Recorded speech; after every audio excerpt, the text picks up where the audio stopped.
La idea es que el pensamiento occidental está partido en dos. Y no habla de la típica fractura entre izquierda y derecha, sino de algo mucho más profundo, ¿no? Dos maneras totalmente opuestas de hacer filosofía. Exacto. Nuestra misión hoy es meternos de lleno en esa grieta. Por un lado, una tradición que los textos describen como clara, práctica, muy centrada en el ser humano. Sí. Y por el otro, una que es abstracta, sistemática y, bueno, a menudo incomprensible. La idea es entender por qué, según estas fuentes, esta segunda es la que domina hoy el mundo académico y qué efectos tiene eso. Exacto. Y creo que es clave entender que esto no es un debate de salón para 4 académicos. Los documentos que analizamos insisten en que esta elección, entre claridad y oscuridad, tiene consecuencias directísimas. En todo, ¿no? En la política, en cómo entendemos los derechos humanos, incluso en cómo educamos. La pregunta de fondo es brutal. ¿Para qué sirve pensar? ¿Es una herramienta para iluminar la realidad o es un mecanismo para construir sistemas tan complejos que solo unos pocos pueden acceder, dejando a todos los demás fuera? Eso es. Vale, pues vamos al lío. Empecemos por la primera tradición, la que el texto llama de la filosofía práctica y legible. La lista de nombres que da es impresionante. Aristóteles, Cicerón, Locke, Montesquieu, Adam Smith, Tocqueville y un español, Francisco de Vitoria. Una lista potente. ¿Y qué tienen en común? Pues que escribían para ser entendidos, no para una élite. Sí. Y esa idea de que escribían para ser entendidos es fundamental. El texto insiste en que no construían sistemas filosóficos cerrados, de esos que lo explican todo. Claro. Más bien, lo que ofrecían eran herramientas conceptuales. Y una herramienta no te dice qué construir, te da la capacidad de hacerlo. Es una filosofía que confía en la inteligencia del ciudadano, ¿sabes? Y se enfoca en problemas reales. Siempre, la justicia, la tiranía, la libertad, la guerra. Y el ejemplo que pone de Francisco de Vitoria me parece, bueno, es alucinante. Es que sitúa la escena en 1539. 1539. Increíble. Se planta en la Universidad de Salamanca y lanza 2 preguntas que eran la bomba en ese momento. ¿Tienen los indios alma? ¿Pueden ser esclavizados? Preguntas directas. Directísimas. Y su respuesta, un sí rotundo a la primera y un no a la segunda, no se basa en un sistema rarísimo, sino en la lógica y en la dignidad humana universal. Según el texto, con ese gesto está poniendo los cimientos del derecho internacional, 300 años antes que Kant. Es que ese punto es demoledor. Demuestra que la claridad no es simpleza. Para nada. Al contrario, a menudo es el resultado de una convicción ética muy profunda. No necesita jerga para defender lo evidente. Y en el otro extremo, pues tenemos la segunda tradición. La filosofía especulativa y oscura. Ahí están. Kant, Hegel, Marx, y luego en el siglo XX, Heidegger, Foucault, Derrida, Butler. La característica más visible, claro, es una prosa deliberadamente enrevesada. Espera, deliberadamente es la palabra clave aquí, porque el texto introduce un concepto que a mí me ha volado la cabeza, la autoinmunidad retórica. Explícalo. La idea de que la oscuridad no es un fallo del autor, sino una estrategia. Si yo escribo algo incomprensible y alguien me critica, la respuesta es siempre la misma. Es que no has entendido la complejidad del sistema. Y ya está. Claro, con eso se anula cualquier debate público. Es como crear un club intelectual donde la cuota de entrada es fingir que entiendes algo que no entiende nadie. Es un mecanismo de poder perfecto. Y dentro de ese círculo hermético ocurre algo terrible. La persona de carne y hueso desaparece. Se diluye. Se diluye en grandes categorías abstractas. Ya no hablamos de un trabajador, hablamos del proletariado. No hablamos de una persona vigilada, sino del biopoder. ¿Y la ética? La ética ya no se ancla en el individuo, se subordina a las supuestas leyes del sistema. Y los ejemplos que da el material para ilustrar esto son durísimos. Mucho. Para Hegel, el Estado autoritario prusiano es, literalmente, la marcha de Dios por el mundo. Para Marx, la violencia revolucionaria no es una tragedia, es la partera de la historia. Se sacrifica la moralidad presente. Totalmente, en el altar de un futuro utópico. Claro. Y si la ética se subordina al sistema, las consecuencias prácticas tienen que ser enormes.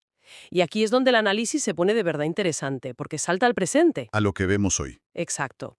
El primer concepto que señala es el de incapacidad transferencial. Suena técnico, pero la idea es muy sencilla. Sí, es un término de pedagogía, pero describe algo que todos hemos visto. Se refiere a cuando alguien domina teorías muy complejas, pero es incapaz de aplicar ese conocimiento para resolver un problema práctico. No hay transferencia al mundo real. Ninguna. Y el ejemplo que pone el texto es para enmarcar. Un estudiante medio de filosofía hoy en día te puede escribir un ensayo sobre, y cito, la ontoteología de la presencia metafísica en Heidegger. Suena familiar. Pero si le pides que argumente de forma clara por qué matar a un inocente está mal, se bloquea. O peor, te responde con más jerga. Se ha perdido por completo la capacidad de usar el pensamiento como una herramienta para la vida. Totalmente. La claridad, que debería ser la prueba de que has entendido algo, se ha eliminado de la ecuación. Y el problema no es que no sean inteligentes, es que su inteligencia ha sido entrenada para un juego académico que no tiene nada que ver con la vida. Y esto conecta directamente con la segunda consecuencia. La desconexión radical. Una desconexión radical con la experiencia humana real. El contraste que plantea el texto es brutal. Por un lado tienes la teoría de género de autoras como Judith Butler, discutiendo en seminarios si el cuerpo es una mera construcción discursiva. Y mientras tanto, a miles de kilómetros, millones de mujeres en Irán o Afganistán se están jugando la vida por derechos que damos por sentados. Derechos tan básicos como no ser apedreadas, poder estudiar, derechos que, y esta es la ironía que subraya el texto, Francisco de Vitoria ya estaba defendiendo para las mujeres indígenas en el siglo XVI. Basándose en la dignidad humana universal, no en una teoría abstracta. Esa brecha es lo que el texto llama escapismo intelectual. Analiza cómo es mucho más cómodo, y da más prestigio, escribir sobre la otredad del cuerpo subalterno, Que redactar un informe legal para intentar liberar a una prisionera de conciencia en Teherán, por ejemplo. exacto. Se abandona el campo de batalla de los derechos humanos universales para refugiarse en una abstracción que no molesta a nadie. Esta desconexión me parece peligrosa. Si la filosofía se aleja tanto de la realidad, ¿hasta qué punto puede ser indiferente o incluso cómplice de cosas terribles? Y creo que el material se mete de lleno en ese jardín, Sí, se mete. trazando una conexión entre esta tradición abstracta y algunas de las mayores atrocidades del siglo XX. Hay que dejar claro que exponemos el argumento de la fuente, no es una opinión nuestra. Desde luego. Pero los datos que pone sobre la mesa como mínimo obligan a una reflexión incómoda. Recuerda que la Alemania nazi, el país que perpetró el Holocausto, era la nación con más doctores en filosofía per cápita. O que Heidegger, para muchos el filósofo más importante del siglo, se afilió con entusiasmo al partido nazi. Y nunca se retractó del todo. Y no se queda ahí. Menciona los regímenes comunistas, inspirados en la tradición Hegel-Marx. Que causaron la muerte de unos 100 millones de personas. Y luego da un último ejemplo que pone los pelos de punta. ¿Cuál? Los líderes de los Jemeres Rojos, la gente de Pol Pot, que exterminó a una cuarta parte de la población de Camboya.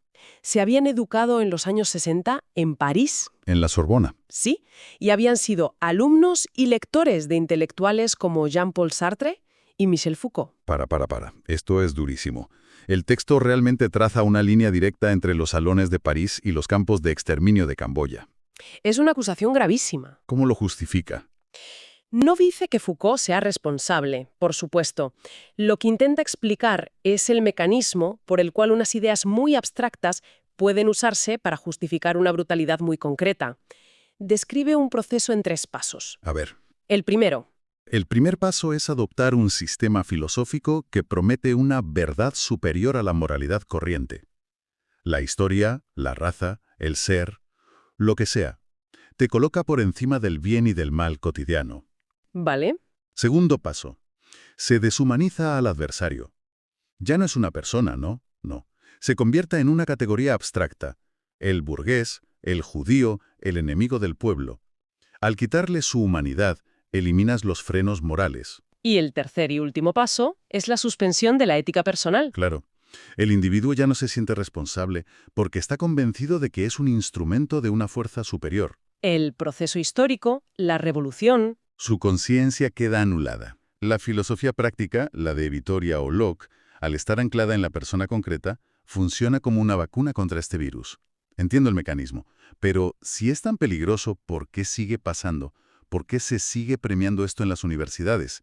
Y eso me lleva al concepto final del análisis, que lo ata todo. La idea del mercado de la oscuridad, que es una idea potentísima. El argumento es que en el mundo académico y cultural se ha creado una dinámica perversa, Un mercado donde la moneda de cambio es la complejidad. Cuanto más oscuro e impenetrable es una teoría, más estatus confiere. Más estatus académico, más prestigio, para quien la propone y para quienes dicen entenderla. Es una completa inversión de valores. La oscuridad se ha convertido, paradójicamente, en una señal de profundidad y de virtud moral. Si no lo entiendes, el problema es tuyo, que eres simple. Exacto. Y la consecuencia es que la claridad se desprecia. Se la tacha de simplismo, de divulgación, casi como un insulto, de no ser filosofía de verdad. Se ha creado lo que el texto llama una aristocracia del hermetismo. Y esto tiene un efecto devastador en las nuevas generaciones. Un joven académico aprende muy rápido que si quiere triunfar, tiene que aprender el idioma. Tiene que imitar ese estilo. Tiene que imitar ese estilo oscuro, citar a los autores correctos y, sobre todo, mostrar un profundo desprecio por el sentido común. El resultado es que hemos entrenado a generaciones de intelectuales para que usen su inteligencia no para aclarar la realidad, sino para oscurecerla. Y en ese proceso se han aislado por completo de la vida pública. Pero si conectamos esto con el panorama general, lo interesante es que el texto no termina en una nota pesimista. Al contrario, después de este diagnóstico tan duro, propone una salida. La describe como un acto de resistencia cultural. Me gusta eso. No es nostalgia, no es decir cualquier tiempo pasado fue mejor. Es una propuesta de acción para el presente. Totalmente. La propuesta es sencilla pero radical. Recuperar y revitalizar activamente esa tradición olvidada de la filosofía práctica, clara y humanista. El autor del texto describe la experiencia de leer a Vitoria, a Locke o a Tocqueville después de meses intentando descifrar la metafísica alemana como... Como respirar aire fresco. Puedo imaginarlo perfectamente. Después de leer a Deleuze sobre el cuerpo sin órganos, abrir un libro de Tocqueville debe ser como abrir una ventana en una habitación cerrada. Esa es la sensación. Por eso la propuesta es redescubrir el canon olvidado. No se trata de prohibir a Foucault, Sino de enseñar a Tocqueville a su lado. para que los estudiantes puedan comparar. No se trata de quemar a Marx, sino de leer junto a él a Bastiat, que le hacía una crítica brillante en el mismo momento histórico. Se trata de dar el mapa completo del pensamiento. Entonces, ¿qué significa todo esto? Si lo resumimos, la idea central es que la verdadera profundidad intelectual no consiste en ser oscuro. No. Consiste en ser capaz de iluminar la condición humana con una precisión y una claridad que todos puedan entender. El objetivo es revalorizar el rigor, la relevancia, devolver a la filosofía su papel original. Ser una brújula para la vida, no un laberinto para el intelecto. Exacto. Y el texto termina señalando que esta recuperación, aunque minoritaria, ya está en marcha. Menciona el resurgir del interés por el derecho natural o el éxito de ventas de autores que se atreven a escribir sobre ética con claridad. Leídos por millones de personas, para desesperación de esa academia que los desprecia. Justo. En definitiva, lo que nos deja este material es la imagen de una profunda fractura en nuestra cultura. Una brecha entre una tradición de claridad que busca servir a la humanidad y otra de oscuridad, que según este análisis a menudo acaba sirviéndose a sí misma. Y esto nos deja con una reflexión final, una pregunta que se desprende de todo esto. El texto define la recuperación de la claridad como un acto de resistencia. Esto plantea una cuestión importante. Si la jerga y la complejidad deliberada son herramientas que a menudo se usan para dominar o para excluir, ¿en qué áreas de nuestra propia vida? En el trabajo, en debates. Ujú. Ya sea en el trabajo, en debates públicos o incluso en conversaciones personales, podríamos elegir conscientemente la claridad, no como una simplificación, sino como un gesto de respeto y como un puente hacia el entendimiento mutuo.